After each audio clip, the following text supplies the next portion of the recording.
Planète Mongabay, le podcast de la rédaction de Mongabay Afrique. Nous donnons la parole aux acteurs clés de l'environnement sur le continent africain.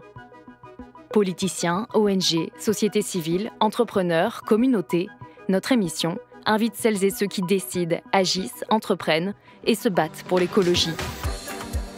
Bienvenue sur Planète Mongabay. Bonjour à toutes et à tous, je suis Jaina Louisa, bienvenue sur Planète Mongabay. Aujourd'hui, nous explorons une facette souvent oubliée des conflits armés, leur impact sur la faune et les écosystèmes. Près de 80% des conflits armés ont lieu dans des zones riches en biodiversité, selon le Fonds international pour la protection des animaux. Quels effets concrets sur la vie sauvage ?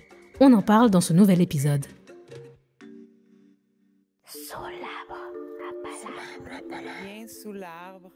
Sous l'arbre à palabre. Viens sous l'arbre à palabre. Viens sous l'arbre à palabre. Sous l'arbre à palabre. Viens sous l'arbre à palabre.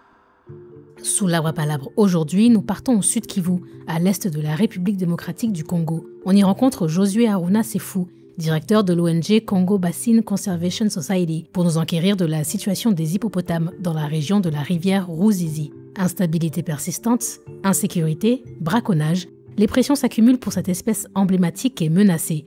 Comment protéger la biodiversité dans une zone où les conflits armés bouleversent les équilibres ? Écoutez ces réponses au micro de Yannick Kene. Pouvez-vous nous décrire brièvement la région de la rivière Ruzizi et pourquoi elle est si importante pour la biodiversité et notamment les hippopotames ? La région de la rivière Ruzizi, c'est une zone qui se trouve à cheval des trois pays, notamment la République démocratique du Congo, le Rwanda et le Burundi. Et dans cet écosystème de la Ruzizi, qui communique avec les lacs Tanganyika, on trouve des espèces rares, notamment des pachydermes, des hippopotames. Et également, la zone est considérée comme un hotspot de la biodiversité. Comment les conflits armés dans l'est de la RDC affectent-ils la faune sauvage et plus spécifiquement les hippopotames ? On a observé que la population d'hippopotames est en baisse avec la situation actuelle. Le dernier inventaire que nous avons fait dans la zone, on a comptabilisé au moins 145 espèces d'hippopotames, mais avec la situation actuelle, on inventorie au moins 15 espèces tuées dans une échelle d'1 mois et demi. La situation reste très complexe et on risque de subir la disparition totale de ces espèces des hippopotames géants au niveau de la plaine de la Ruzizi. Quels en sont les moteurs ? Les moteurs, c'est le manque de l'alimentation de ceux qui sont dans le ligne de front. Il y a aussi le manque de moyens de subsistance pour les communautés riveraines qui vivent le long de la plaine de la Ruzizi. Il y a aussi des réseaux mafieux de braconnage qui cherchaient à faire le commerce de trophées d'hippopotames, notamment les canines, qui font aujourd'hui la cour en termes de marché au niveau mondial en concurrence avec les ivoires d'éléphants. Quel type d'action mène la Congo Basin Conservation Society sur le terrain pour protéger les hippopotames ? Nous travaillons dans un environnement où l'insécurité est omniprésente.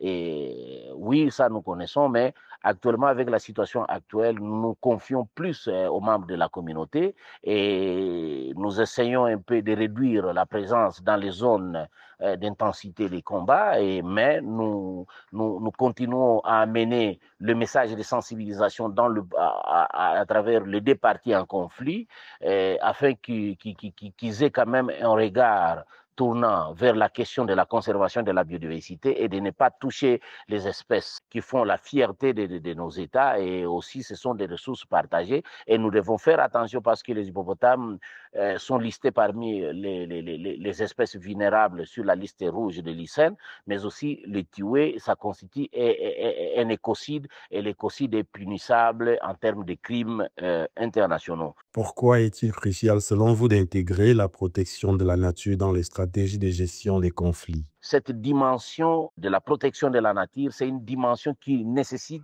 d'avoir sa place, c'est-à-dire au-delà de tout ce qui peut nous diviser, mais nous devons reconnaître qu'il y a des ressources qui nous unissent, il y a des ressources partagées et que nous devons continuer à les sauvegarder et à les protéger pour le bien de nos communautés, pour le bien de notre futur commun, pour le bien de notre avenir commun et pour le bien des économies de notre sous-région.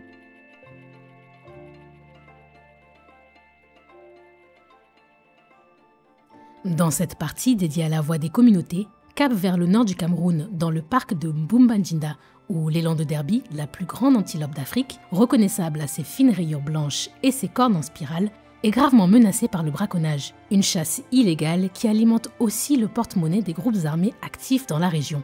Sur place, des éco-gardes veillent malgré un climat de tension permanente. Écoutez les témoignages de Serge Patrick Tadjo et Elias Danji au micro d'Aboubacar Dewa.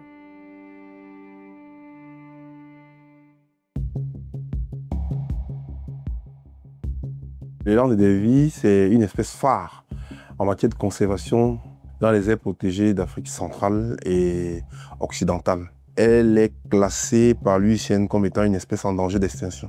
Donc, au vu de ce statut d'espèce en danger d'extinction et vu son rôle dans l'écosystème, il est donc très important donc de protéger cette espèce. Nous avons au moins une patrouille par jour. Au-delà de cette patrouille, nous notons les activités de l'unité suivi écologique, celle de la collecte des informations qui permettent de déterminer là où les élans sont de très forte concentration afin d'orienter, de mieux orienter les actions de la surveillance. Le parc national de Mbumbanjinda est une zone privilégiée de chasse. Nous avons deux types de braconnage. Nous avons un braconnage local qui est perpétré par les populations riveraines des aires protégées. Et surtout aussi, nous avons le grand braconnage transfrontalier qui est perpétré par les malfrats venant des contrées voisines, étant donné qu'ils trouvaient facilement encore une forte diversité biologique et assez d'animaux pour pouvoir assurer leurs activités de chasse, de braconnage. Nous notons comme par exemple les surveillances aériennes, nous avons les inventaires terrestres. Et également, on peut noter l'utilisation du collier satellitaire qui nous permet de suivre les mouvements de ces individus à travers les protégés. De 2020 à 2024, nous avons déféré 300 personnes au niveau du parquet. De manière générale, plus nous faisons les efforts de lutte anti-braconnage, faisons des efforts de conservation, plus la population est importante, plus donc on a toujours une attraction pour les braconniers qui continuent à venir parce que dans leur esprit, l'animal, c'est un don de Dieu et il faut bien évidemment qu'ils se permettent d'abattre les animaux sans imaginer tous les efforts qui sont consentis.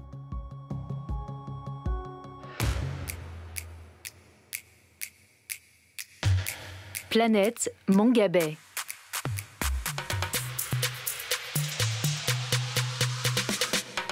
Et maintenant, place au pitch. Dans chaque épisode, nous vous invitons à partager une expérience ou une solution en moins d'1 minute. Nous restons au Cameroun, au centre du pays, où j'ai rencontré le chercheur en biologie de la conservation Franklin Simo. Dans cette région relativement épargnée par les conflits, les personnes déplacées trouvent refuge en forêt, ce qui accroît la pression sur les écosystèmes et notamment les habitats des chats sauvages. Face à cela, l'homme a eu une idée. Nous utilisons la technologie des pièges photographiques qui joue un rôle essentiel pour détecter et confirmer la présence du chat doré dans ses habitats naturels. Ces pièges photographiques nous permettent de recueillir des données cruciales sur la répartition et le comportement de l'espèce, nous aidant à identifier les zones prioritaires où les interventions de conservation sont les plus nécessaires et où nous concentrons nos efforts. Maintenant, la parole est à vous. Selon vous, devrait-on prendre en compte la protection de la faune dans les négociations de paix ? J'ai posé la question à Elsie, réalisatrice vivant à Cotonou, au Bénin. Il est important de l'intégrer dans les discussions tout en sensibilisant les deux parties qu'ils peuvent gagner en créant des emplois qui impliquent les communautés dans la préservation de l'environnement, en faisant comprendre qu'elle peut générer des emplois durables grâce au tourisme animalier dans les réserves naturelles. Cela peut renforcer la cohésion sociale en réunissant les populations autour d'un bien commun à préserver qui peut devenir une source de revenus à long terme et aussi un espace de dialogue de coopération et de confiance mutuelle entre les deux localités. Utiliser la protection de la faune comme levier de réconciliation. Notre auditrice met ici en lumière le concept de justice environnementale, de plus en plus présent dans les initiatives de paix et de reconstruction. Un sujet riche que l'on prendra sans doute le temps d'explorer dans un prochain épisode. C'est la fin de ce 6e épisode de Planète Mongabé. Merci de nous avoir suivis. J'ai monté et présenté ce podcast avec les journalistes de la rédaction de Mongabé Afrique sur une idée de Juliette Chapalin. Pour le retrouver ou le réécouter, rendez-vous sur les pages YouTube, Facebook, Instagram et LinkedIn de Mongabé Afrique et sur toutes nos plateformes d'écoute. À bientôt!